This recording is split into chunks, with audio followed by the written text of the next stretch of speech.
I put on this chart the break-even line. What the break-even line represents is if any of these lines is below the break-even point, it says that Leah does not have sufficient financial resources to pay her basic expenses. So from age 25 to roughly 33 in this career pathway, she was not able to pay her basic expenses according to that self-sufficiency standard.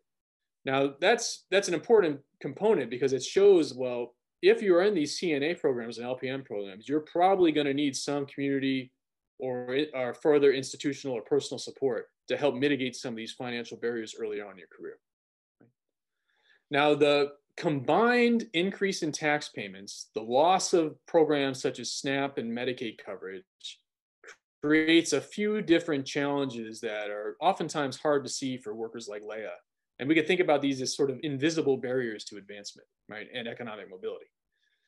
If we start on the far bottom left of this chart, this red line represents what we call a benefits plateau.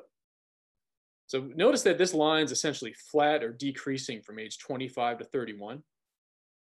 What's happening is, as in that minimum wage job, even though her income is going up a little bit every year, she's gradually losing both earned income tax credit and SNAP coverage, which is basically making her no better off financially every year. So it's a position of stagnation.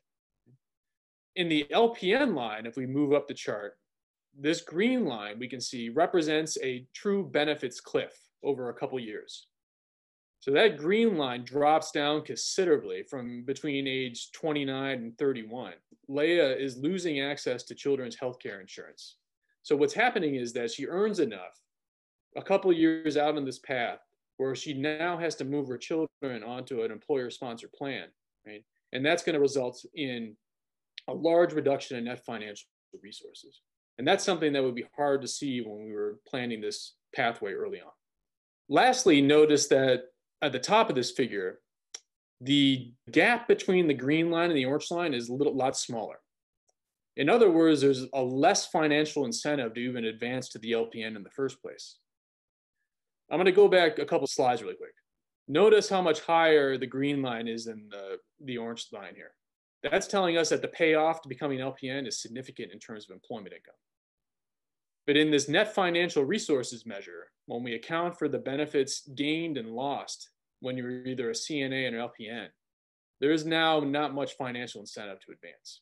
You can imagine a worker that's able to actually get that credential as an LPN, move into this occupation, and then realize she may not be that much better financially off overall. That's not an optimal situation for the worker to be in, certainly in terms of trust for the educational institutions and the community that supported her on this path. Now, over the long term, these pathways are going to significantly pay off for Leah. And notice that over time, this green line greatly exceeds the other career paths. And that's because the LPN over time is going to pay off. Right? So oftentimes it's about overcoming these short-term barriers and thinking about, well, how do we mitigate the short-term barriers so the worker can have these long-term gains? I'll conclude by saying that there's an alternative way to look at this. So we've been talking about the worker's perspective, but we also want to talk about, well, what's the gain to kind of the taxpayer? One, we're able to support workers moving up career paths like we just saw. Now, this bar chart does is show us, well, what's the gain to the taxpayer in terms of Leah's increased tax contributions plus the savings on public assistance expenditure when Leah no longer needs that public assistance.